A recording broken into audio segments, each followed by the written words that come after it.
Bismillahirrahmanirrahim. Assalamualaikum warahmatullahi wabarakatuh. Teman-teman dan dirahmati Allah, Jumat Mubarak. Semoga semuanya selalu diberkahi Allah ya.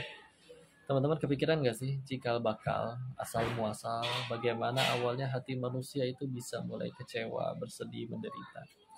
Ternyata jawabannya ada di ayat yang sering kita ucap, walaupun biasanya dianggap ini hanya diucap pas ada orang yang meninggal aja. Padahal potongan ayat ini bisa kita ucap kapanpun setiap hati kita ngerasa gak enak.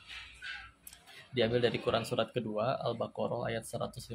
Allah berfirman, Inna lillahi wa inna ilaihi raji'un. Apa artinya? Sesungguhnya kami ini milik Allah dan hanya kepadanya lah kami akan kembali. Menunjukkan bahwa semua yang kita punya, harta, jabatan, apapun itu bukan punya kita, tapi punya Allah. Titipan. Jangankan itu semua, badan kita sendiri aja bukan punya kita. Kalau kata Allah si Denis ini tangannya harus pulang duluan, maka entah gimana bakal lepas dan harus dikubur lebih dahulu. Meskipun kita nggak suka. Maka penderitaan itu dimulai ketika manusia itu merasa memiliki. Contoh ya, kalau kalian punya motor, terus motornya hilang, sedih nggak? Sedih, nggak apa-apa, manusia.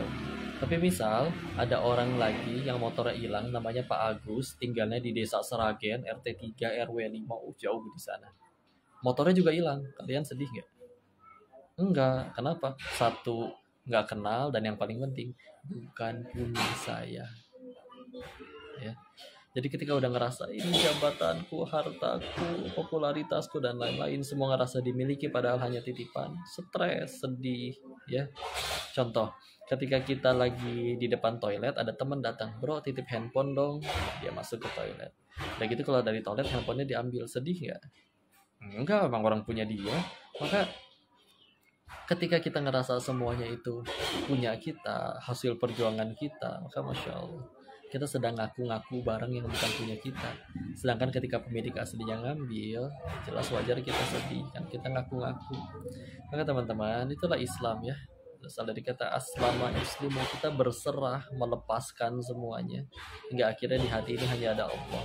Sehingga ketika akhirnya semua titipan yang Allah berikan itu ada pada kita, semuanya hanya kita jadikan amal soleh, bukan hanya dipeluk, dikekepin aja terus, gak boleh lepas dari dirinya, enggak, titipan. Yang penting jadi amal soleh. Maka teman-teman, kalau pengen mulai lepas dari penderitaan, yuk mulai menyerahkan semuanya, melepaskan semuanya, sehingga hanya ada Allah saja di hati. Sehingga ketika sudah lepas semuanya, bismillah, kebahagiaan yang tanpa batas itu bisa kita dapatkan.